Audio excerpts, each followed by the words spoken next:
Lily, നീ first ക്ലാസ്സിൽ ജയിക്കുമെന്ന് എനിക്ക് ഉറപ്പുണ്ടായിരുന്നു. എല്ലാം അച്ഛന്റെ അനുഗ്രഹം. അല്ല, പാവങ്ങളിലും നല്ലവരിലും കരുണയുള്ള കർത്താവിന്റെ അനുഗ്രഹം. പിന്നെ നിന്റെ ആത്മാർത്ഥമായ പരിശ്രമം. ലില്ലി, നിന്നെ ഞാൻ മെഡിക്കൽ കോളേജിൽ ചേർക്കാനാണ് നിശ്ചയിച്ചിരിക്കുന്നത്. അച്ഛാ, ഒരു ഡോക്ടർ ആകാനുള്ള യോഗ്യത വേദനിക്കുന്നവന്റെ കണ്ണീര് തുടയ്ക്കുവാനുള്ള സന്മനസ്സാണ്. കുഷ്ഠരോഗിയുടെ രോഗം മാറ്റുകയും കുരുടന് കാഴ്ച നൽകുകയും ചെയ്ത കർത്താവിന് ഏറ്റവും പ്രിയപ്പെട്ട ജോലിയാണ് ആതുര ശുശ്രൂഷ. അതുകൊണ്ടാണ് നീ മെഡിസിന് പോകണമെന്ന് ഞാൻ ആഗ്രഹിക്കുന്നത്. എന്താ ജാണി? അച്ഛന്റെ ഇഷ്ടം തന്നെ. ശരി, ഇവിടുത്തെ മെഡിക്കൽ കോളേജിൽ ചേരുന്നതിനുള്ള ഏർപ്പാടെല്ലാം ഞാൻ ചെയ്യാം.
പേടിക്കാതെ.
വളരെ നേരമായി വന്നിട്ട്?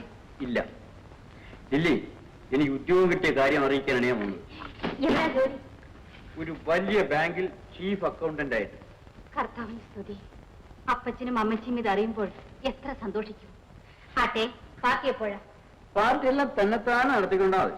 എനിക്കാണ് ഉദ്യോഗം കിട്ടിയത്. ഉദ്യോഗം കിട്ടിയ എനിക്കാണെങ്കിൽ ശമ്പളം കിട്ടി അതും കൊണ്ട് അങ്ങോട്ട് ഏൽപ്പിയുണ്ട്. അതിന് ഇനിയും താമസിക്കാൻ പാടില്ല. അതുകൂടി പറയാനാണ് ഞാൻ വന്നത്. ലില്ലി, നമ്മുടെ വിവാഹം ഇനിയും നീട്ടിക്കൊണ്ടു പോയാൽ അത് കുഴപ്പമാണ്. അപ്പനും അമ്മച്ചിയും എന്നും എഴുത്താം എന്റെ കല്യാണം ഉറപ്പിക്കാൻ. ഇനിയും ഞാൻ ഒഴിവ് പറഞ്ഞു കഴിഞ്ഞാൽ എന്റെ സമ്മതം കൂടാതെ അവർ കല്യാണം നിശ്ചയിച്ചെന്നിട്ടു. അങ്ങനെ നിശ്ചയിച്ചാ നടക്കുമോ? മനുഷ്യനല്ലേ, ചില ദുർബല നിമിഷത്തിൽ പലതും സമ്മതിച്ചു പോയെന്ന് വരും. പിന്നീട് പശ്ചാത്തപിച്ചുകൊണ്ട് എന്ത് കാര്യം? അതുകൊണ്ട് നമ്മുടെ കല്യാണം ഉടൻ നടത്താൻ ഞാൻ തീരുമാനിച്ചു കഴിഞ്ഞു. ഇത് ഫൈനൽ ഇയർ അല്ലേ? ഇത്രയും ക്ഷമിച്ച നിലയ്ക്ക് ഉടനെ കാര്യം നടത്തും. വേണ്ട ഏർപ്പാടെല്ലാം ഞാൻ ചെയ്തു കഴിഞ്ഞു. പട്ടണത്തിന് വെളിയിലുള്ള ഒരു ചെറിയ പള്ളിയിൽ ഒതുങ്ങിയ മട്ടിൽ ആ കർമ്മം അടുത്ത തിങ്കളാഴ്ച. അയ്യോ, ഇത്ര പെട്ടെന്ന്? എനിക്ക് ഇഷ്ടമില്ലെങ്കിൽ വേണ്ട. എന്താണ് ഇങ്ങനെ പറയുന്നത്? ജോണിയുടെ ഇഷ്ടമല്ലേ എന്റെ ഇഷ്ടം. എന്നാൽ അടുത്ത തിങ്കളാഴ്ച മണവാട്ടിയാകാൻ തയ്യാറായിക്കോളൂ. ജോണി, എനിക്കെന്തോ വല്ലാത്ത പേടി തോന്നുന്നു. ഒന്നും പേടിക്കണ്ട. ആരോടും ഇത് സൂചിപ്പിക്കുക പോലും ചെയ്യരുത്. വീട്ടിലേക്കും എഴുതരുത്. നമ്മൾ രണ്ടുപേരും ഗൃഹവച്ചനും മാത്രമേ ഇത് അറിഞ്ഞിട്ടുള്ളൂ. അച്ഛൻ അറിഞ്ഞു? അനുവദിച്ചോ? അനുവദിച്ചെന്ന് മാത്രമല്ല, സാക്ഷി നിൽക്കാമെന്ന് സമ്മതിച്ചു. സമാധാനമായോ? എനിക്കൊരു സമാധാനക്കുറവുമില്ല. ഞാൻ കാരണം ജോണി വീട്ടുകാരിൽ നിന്നും അകലേണ്ടി വരുന്നല്ലോ. അകലുന്നവരെല്ലാം കാലക്രമേണ അടുത്തു. അപ്പൊ ഞാൻ ഇറങ്ങട്ടെ. പോയിട്ട് പല ഏർപ്പാടുകളും ചെയ്യാനുണ്ട്. തിങ്കളാഴ്ച അവധിയെടുത്ത് കാത്തിരിക്കണം. ആദ്യ രാവിലെ ഞാൻ കാറുമായിട്ട് വരും. വേഷം മാറുന്നല്ല അവിടെ പോയിട്ട് മതി. അപ്പൊ തിങ്കളാഴ്ച വരെ ബൈ ബൈ.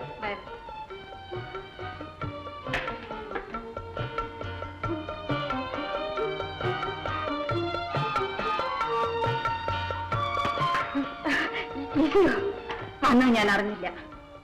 നിന്റെ ലോക്കൽ ഗാർഡിയൻ അല്ലേ? അതെ. മാരീഡ് ആണോ? അതെ അതെ. നിനക്കെന്താ ഒരു വെപ്രാളം? വെപ്രാളമോ? എനിക്കോ? അങ്ങനെയൊന്നുമില്ലല്ലോ. ആട്ടെ, തിങ്കളാഴ്ച എന്താ വിശേഷം? വിവാഹം. ആരുടെ? ഒരടുത്ത ബന്ധുവിന്റെ. അതിന് പോണം. അയ്യോ, അന്നല്ലേ നമ്മൾ പിക്നിക്കിന് പോകാൻ നിശ്ചയിച്ചത്. സോറി, എനിക്ക് വരാൻ പറ്റില്ല. നീ ഇല്ലെങ്കിൽ പിക്നിക്കേ നടക്കയില്ല. കല്യാണത്തിന് പോകണ്ടെന്ന് വെച്ചേ പറ്റൂ. ഒരു കമ്പി അടിച്ചാൽ മതി. അല്ല, ഞാൻ ചെന്നില്ലെങ്കിൽ കല്യാണം നടക്കില്ല. നിന്റെ ഗാർഡിയൻ പൊക്കളഞ്ഞല്ലോ. അല്ലെങ്കിൽ ഞാൻ പറഞ്ഞ് സമ്മതിപ്പിക്കാമായിരുന്നു. ആ ഇഷ്ടന്റെ താമസം എവിടെ? അത്രയിടം പോയി. അയ്യോ വേണ്ട, അദ്ദേഹം അവിടെ കാണില്ല. മാത്രമല്ല, അദ്ദേഹം നേരിട്ട് നടത്തുന്ന കല്യാണമാണ്. ഞാൻ ചെന്നില്ലെങ്കിൽ കല്യാണമേ മുടങ്ങും. അയ്യോടാ, അത്ര സീരിയസ് ആണോ? എന്നാൽ പൊയ്ക്കോ, പിക്നിക് ശനിയാഴ്ചയാക്കാം. ഞാൻ 4-5 ദിവസം കഴിഞ്ഞേ മടങ്ങി വരൂ. ചെടാപാടെ, കല്യാണം കഴിഞ്ഞാൽ പിന്നെ മടങ്ങി പോരരുതോ? പറ്റില്ല. അദ്ദേഹത്തിന്റെ അനുവാദം കൂടാതെ പോരാൻ പറ്റില്ല. ആൾ ചെറുപ്പമാണെങ്കിലും പുള്ളിക്കാരൻ വലിയ സ്ട്രിക്റ്റ് ആണെന്ന് തോന്നുന്നല്ലോ. ലില്ലിക്ക് പുള്ളിക്കാരനെ പേടിയാ അല്ലേ? അതെ, അദ്ദേഹത്തിനെതിരായി ഞാൻ ഒന്നും ചെയ്യില്ല. ശരി, കോളേജിൽ പോകണ്ടേ? വാ, പോ.